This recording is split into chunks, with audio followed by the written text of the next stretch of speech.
Potter's Journal Gardens. Okay, why? Well, if you're an artist, starving is in the name, like doctor or mister or deacon. So you'd better know how to garden. And this garden is laid out in a formal parterre. However, it's been abandoned for a year and is a mess, so you can't tell right now. So this information is useful to anybody. It is about 3 weeks before the last frost. So it is maybe even too early to plant bean seeds. But, okay, we've got them here under a glass, not completely closed in, but just enough to keep them a little bit warmer and a little bit happy. And we've got some hoops up here. And what's under here? Well, this time of year, you can plant cabbage. And there's a row of that here. You can plant Swiss chard. You can put seeds in, but I've got to jump by putting plants in. What you can't do is you can't put zucchini in. It's too early for that. But I am looking to get a lot of things that you can harvest early, things that have shortest amount of days. So by getting it in, covering when we've got cold weather, and taking the sheets off my own bed if there's a frost, hopefully we will get the first zucchini. And first, okay, those things are normal, but okay, here's what we do. I've been in the nursery business since '87. You dig a hole, and I'd like for these to be bigger plants, but they're not. Okay, the secret is you put the root side down and the green side up, but these beds have been enriched for many decades now. And everybody is always trying to get the first tomato on the block, but I thought, okay, green beans, zucchini, short amount of days to harvest. Let's go for that and see what we can do here. I am convinced the earliest you get out a tomato, the earlier you get a tomato. And I've got these nice little glass things, but I don't have any tomatoes yet ready to put out.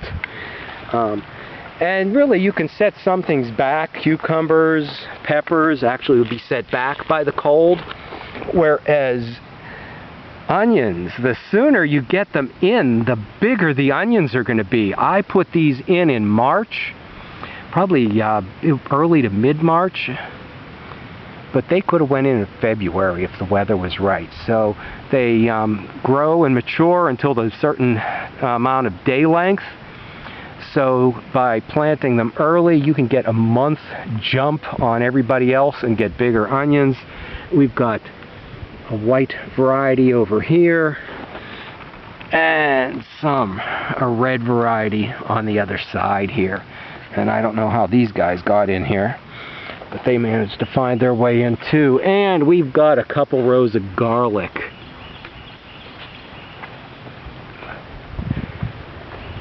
And the garden, okay, the view finishes off with a piece of sculpture and a big grand old oak.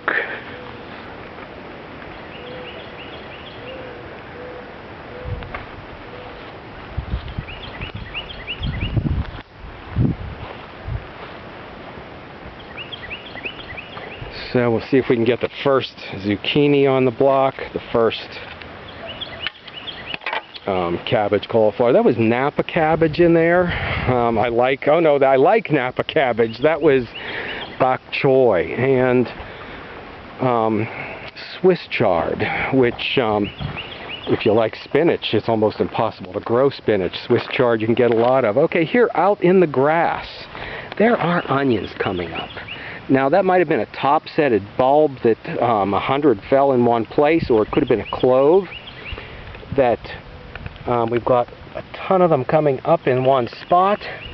I don't know where I've come across anybody saying how to do this, but I have been using the leaves up until now, very young and tender like chives. They have been going in everything, and okay, these are starting to get a little bit bigger and tougher now. Yeah, this was a good-sized clove last year. But this year, okay, if you peel this down, you have got what is like a small leek, only it's garlic and it's a bit milder.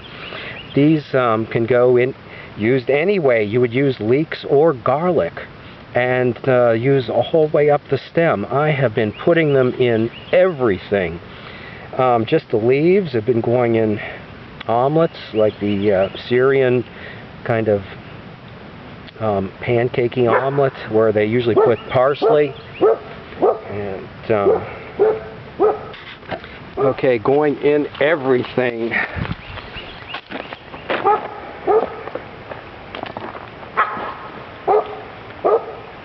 Okay, and down here, okay, these were also planted. There are some peas here, and these guys are up and about 6 inches high. They were planted in also early March in cell packs so they wouldn't rot, and then planted out here when they were about 1 inch tall. They were then, snow fell on them, and they didn't seem to mind, so that's another thing. The earlier you get them in, the earlier you can harvest the sugar snaps.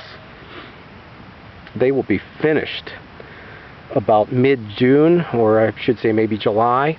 So right next to them I am going to put a row of potatoes, and in just a shallow trench, and then we'll cover them with mulch, straw. Okay, so this is just the start of it. The garlic, or leek chives we'll call them, been going in everything from an omelet to stuffing to any meal you cook, and not just a little sprinkling of, but a whole handful. Back in the nursery, things are not okay. There's a rush of early bloomers, and then there's a little break. We're waiting for the lilacs. Okay, the magnolias are out now. I think we were just waiting for those last time.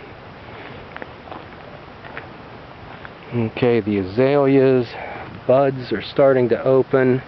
The viburnum, and if you get close enough, this is really fragrant. Okay, the phlox. And, okay, Weigela. And here it is.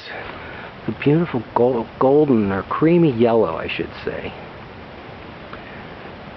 Okay, stop back for more Potter's Journal Gardens, or hopefully maybe we'll get that kiln fixed and get back in the studio.